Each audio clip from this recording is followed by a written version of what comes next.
Hello കുട്ടീസ്, so once again welcome to ചിക്ട്രാമ tales and it's me yo Shiva. ഇനി law ആയിട്ടിരിക്കുന്ന ഒരാൾക്ക് ഹൈ ആവാൻ പറ്റുമോ? സക്കീർ ബൈക്ക് എന്നാൽ എനിക്ക് പറ്റും. രാവിലത്തെ സെഷൻ ക്ലാസ് ഒക്കെ കഴിഞ്ഞ് ഫാൻ ഷോന് വേണ്ടിയിൽ കാത്തിരിക്കുകയാണ് ഞങ്ങൾ. ദിവസങ്ങൾക്ക് ശേഷമുള്ള കാത്തിരിപ്പിന് ശേഷം വന്നെത്തി ഗൈസ്. അത് ഇന്നാണ് നമ്മുടെ ട്രിയോണ്ട ഫാൻ ഷോ. അങ്ങനെ എല്ലാവരും 3 മണിയാവാൻ കാത്തിരിക്കുക. അപ്പോഴേക്കും ഞങ്ങൾ ജേഴ്സിയൊക്കെ ഇട്ട് സുന്ദരനും സുന്ദരിമാരുമായിട്ടിരിക്കുക. അങ്ങനെ കുറേ ദിവസങ്ങൾക്ക് ശേഷം ആച്ചുനെ കിട്ടി. He's a very busy and business man. അങ്ങനെ ആമനും ആച്ചും അബിയൊക്കെ വന്നു. ഞങ്ങളുടെ സ്വന്തം ത്രിമൂർത്തികളാണ് ഇവർ. നമ്മുടെ കോളേജിലെ ട്രിയോണ്ടോ ഫാൻ ഷോയുടെ പരിപാടി കണ്ടാലോ എന്നാൽ.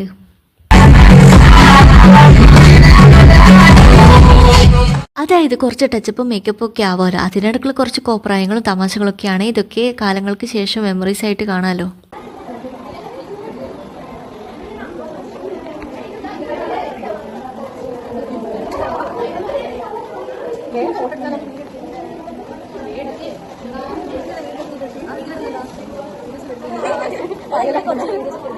ഇത് നമ്മുടെ കീർത്തിയും പൗർണമിയും. പിന്നെ നമ്മുടെ എല്ലാമായ all rounder Krishnendu. Actually she's a model, makeup artist ആണ്, നല്ലൊരു ഫോട്ടോഗ്രാഫർ കൂടെയാണ് കേട്ടോ. കൃഷ്ണേന്ദുവിൻ്റെ കലാപരിപാടികൾ നമുക്ക് എന്തായാലും കണ്ടാലോ.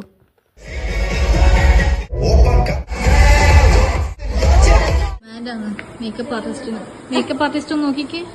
അതെ, നമ്മളെ കല്യാണത്തിന് വിളിക്കാല്ലേ.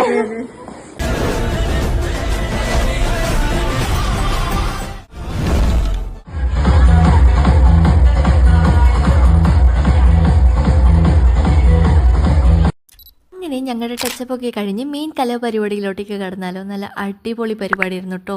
ഡി ജെയും ഫ്ലാഷ് മോബും കാര്യങ്ങളൊക്കെ ആയിട്ട്. അവിടെ നിന്നാണ് ഈ തുള്ളി കളിക്കുന്ന കുഞ്ഞുപുഴുവിനെ പോലെ തുള്ളി കളിച്ചുകൊണ്ടിരിക്കുന്നത്. കെട്ടിയണിഞ്ഞൊരുങ്ങി വെറുതെ തുള്ളിയാൽ മാത്രം പോരല്ലോ. അപ്പോൾ എങ്ങനെ കുറച്ച് ഫോട്ടോഷൂട്ട് ആയാലോ. അങ്ങനെ ഞങ്ങൾ മാസമായിട്ടും പല പോസായിട്ടൊക്കെ പേജിലൊക്കെ പോസ്റ്റ് ചെയ്തു. ആസ് യൂഷ്വൽ 4 ആൾ അറിയണമല്ലോ. അങ്ങനെ അത്യാവശ്യമായിട്ട് ആച്ചു അമ്മൻ അബിയൊക്കെ പരിപാടി നടുവിലാന്നേ അവർ പോയത്. ഞങ്ങളും ഒരു 5:30 ആയപ്പോൾ അവിടെ നിന്ന് ഇറങ്ങി. അപ്പോൾ ഇന്ന് ഇത്രയേ ഉള്ളൂ. ബൈ.